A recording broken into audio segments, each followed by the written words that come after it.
Spojná škola internátna dnes získala do svojej výbavy mixér, ktorý je takou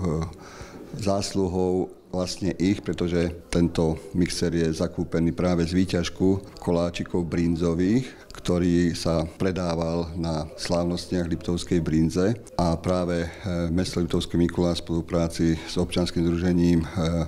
Pačová cesta, ktorá organizuje toto významné, už dá sa povedať tradičné podujatie, sa takto odmenilo žiakom tejto školy, aby mohli pri tých svojich ďalších výrobkoch pomáhať pri rôznych podujatiach mesta Liptovský Mikuláš, pretože to není len o týchto slávnostiach, ale táto škola sa veľmi aktívne zapája aj do iných podujatí v rámci mesta a ja aj touto cestou chcem veľmi pekne poďakovať za to, že nám takto spríjemňujú nielen organizátorom, ale hlavne v prvom rade obyvateľom mesta, návštevníkom nášho mesta, že nám takéto pochutiny dobré dokážu vyrobiť a za to si zaslúžia aj tento mixér.